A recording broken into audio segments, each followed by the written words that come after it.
Bonjour et bienvenue dans H2H24. Aujourd'hui, nous allons parler des stations d'approvisionnement en hydrogène pour comprendre l'offre et les leviers permettant d'assurer le déploiement et la massification du réseau. Avec moi sur ce plateau, deux invités, tous deux concepteurs et fournisseurs de stations. Il s'agit de la société Ataoué avec Jean-Michel Amaré. Bonjour Marion. Bonjour Jean-Michel. Et avec Bertrand Hamelot de la société McPhy. Bonjour Bertrand. Bonjour Marion. Bertrand, en préambule, pouvez-vous nous présenter les modes de fourniture d'hydrogène qui existent aujourd'hui? Bien sûr. Alors aujourd'hui, on identifie surtout deux modes d'approvisionnement et de production. La production sur site, essentiellement via électrolyse, et les approvisionnements en réseau logistique, ce qu'on appelle bouteilles ou tube trailer. Et dans ce cadre, on a plutôt une tendance sur l'hydrogène vert, qui est la production sur site et électrolyse, traditionnellement à comparer avec les livraisons en bouteilles et la logistique. Est-ce qu'on peut être multi-énergie sur ces deux modes de production? Absolument. Aujourd'hui, la plupart des fabricants, y compris McPhy évidemment, ont des stations flexibles qui peuvent aussi bien fonctionner avec une connexion sur un électrolyseur ou bien des stations livrées en camion et en tube trailer, voire même aussi des stations avec un approvisionnement type biomasse. Je me tourne vers vous maintenant Jean-Michel. Pour faire environ 100 km avec une voiture à hydrogène, on consomme 1 kg d'hydrogène. Alors comment aujourd'hui un utilisateur, enfin en tout cas un producteur d'hydrogène va dimensionner sa station de recharge? Comment ça se passe? En fait, tout est tiré par les usages, c'est-à-dire que le type de véhicule, bien entendu, rentre en compte. Est-ce que on parle d'un chariot élévateur? Est-ce qu'on parle d'un véhicule léger? Est-ce qu'on parle d'un véhicule lourd?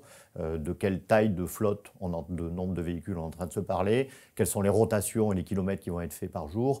Donc, bien entendu, tout ça dimensionne la taille et la capacité de la station. Et puis ensuite, il y a le type de station, c'est-à-dire que l'usage peut nécessiter d'avoir soit des usages qui sont par définition mobiles, et donc d'avoir des stations qui se déplacent, soit d'avoir des usages qui sont petits, restreints d'amorçage, et donc d'avoir des stations compactes, ou alors des usages qui seront évolutifs dans le temps, mais toujours au même endroit, et qui nécessiteront là d'avoir des stations qui sont fixes et qui sont installées dans la durée, et qui peuvent permettre de suivre l'évolution de la taille, du type de véhicule et de tout ce qui se passera. Bertrand, chez McPhy, est-ce que vous avez des projets ou des réalisations avec des stations, plusieurs centaines de kilogrammes d'hydrogène produits? Avez-vous des exemples à nous donner? Bien sûr. Alors, m'obliger à faire un choix difficile. On a une trentaine de références. Puisque nous sommes à Dijon et en Bourgogne-Franche-Comté, je vais commencer par un projet emblématique, DMSE, donc Dijon Métropole. Ce projet doit être livré à l'été 2022 et comporte une production sur site avec électrolyse, dont la source est l'électricité renouvelable issue de l'incinérateur de Dijon Métropole, et une station de forte capacité, plus de 400 kg/jour, pour approvisionner des bus et des bennes à ordures, ce qui sera un système intégré, unique en France et probablement en Europe. Et le deuxième projet ? Autre projet emblématique pour nous, que nous avons annoncé en fin d'année, projet avec la société Hype, qui va nous permettre d'approvisionner et de fournir des stations, aussi bien pour des flottes de taxis que pour la logistique du dernier kilomètre. Première partie de ce projet sur la ville de Paris, dans le cadre aussi des Jeux Olympiques 2024. Et l'objectif est ensuite de répliquer dans une quinzaine de villes en Europe un système intégré, taxi, logistique et stations. Alors vous êtes tous les deux fournisseurs de stations hydrogène.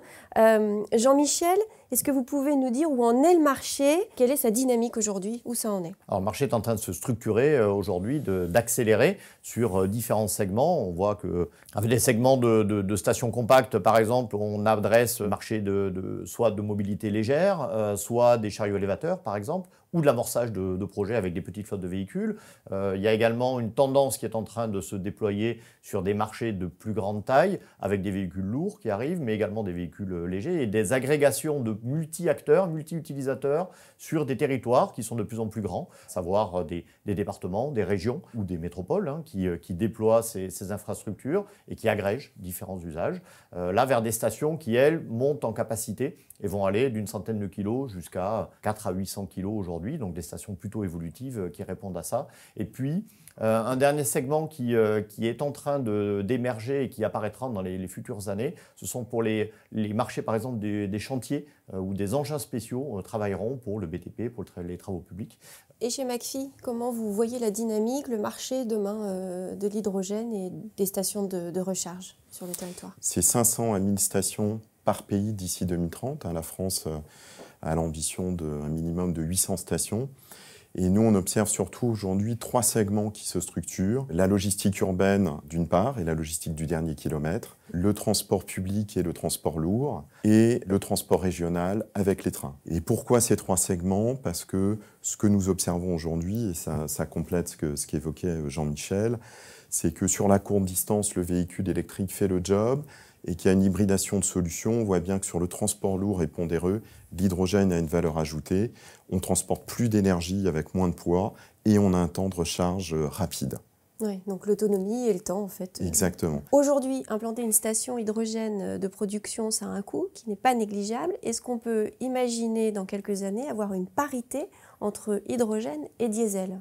La réponse est oui, non seulement on peut, mais on doit, nous devons. Je pense que toute la filière se structure. Ce qu'on entend par parité avec le diesel, c'est de passer en dessous des 5 € le kilo à la pompe, ce qui fera à peu près pour 100 km des coûts, ce qu'on appelle coût total de possession, équivalent au diesel. Ça va supposer notamment de réduire les coûts par 2 ou par 3. Aujourd'hui, on est plutôt sur des prix entre 10 et 15 € le kilo. Comment on va y arriver? Il y a un aspect qui est la réduction des coûts d'exploitation. Ça se fait aussi avec la fourniture d'énergie. Et en ce qui concerne les fabricants et les industriels, c'est surtout la réduction de ce qu'on appelle le CAPEX et l'investissement. Mais est-ce que du coup, j'imagine que le partenariat, c'est une aussi des solutions pour réduire les coûts d'implantation d'une station. Jean-Michel, comment ça peut se passer? Est-ce que vous avez des exemples concrets à nous donner de coopération, comme le disait Bertrand, qui permettent de réduire les coûts? Oui, bien sûr. Le projet Zero Emission Valley est un bel exemple de ce qui a été fait pour avoir une taille suffisante pour couvrir le territoire, le maillage, mais aussi pour avoir des commandes groupées de stations qui permettent d'envisager de la production en volume et donc de la réduction de coûts, d'avoir pour ce fait aussi les bons outils industriels qui soient constitués pour pouvoir les fabriquer en quantité. On a parlé de croissance du marché, qui est plutôt exponentielle. On voit les vrais besoins qui sont en train d'arriver et les demandes. Comment vos entreprises se préparent-elles à cette croissance future? Alors on travaille aujourd'hui sur 2 axes.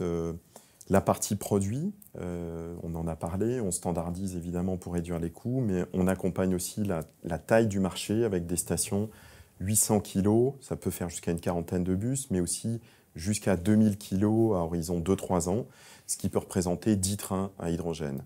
Et en parallèle, nous renforçons nos capacités de production.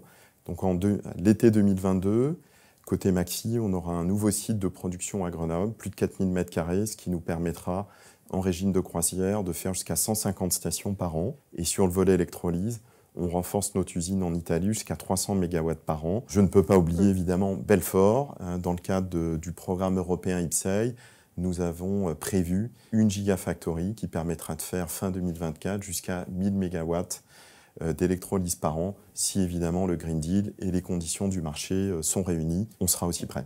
Côté Attaway, une structuration des équipes, toujours, puisqu'on mise énormément sur nos équipes et les compétences en formation, puisqu'il y a encore une pénurie de formation académique sur le sujet de l'hydrogène. C'est normal, c'est de l'innovation. Donc en fait, nouveau métier. Donc en fait, ces personnes sont formées et donc on embauche, on anticipe tout ça en structurant nos équipes et surtout en les formant en avance de phase. Un outil industriel, à l'image de McPhy, ça sera plutôt à l'horizon 2023 que notre outil industriel sera en place pour suivre ça. Et puis, toujours de l'innovation technologique pour pouvoir amener cette évolutivité, cette couverture de gamme et l'accompagnement de nos clients dans leurs projets sur mesure pour faire en sorte qu'on colle à l'évolution de leurs besoins que l'on ne connaît pas encore. Et donc, on doit les anticiper, on doit avoir cette capacité d'avoir les équipes qui développent les produits et les services qui serviront les futurs besoins de nos clients qui arriveront dans les mois et les années qui viennent. Donc, je remercie nos 2 invités. Merci Bertrand, merci Jean-Michel et à très vite pour une prochaine émission H2H24.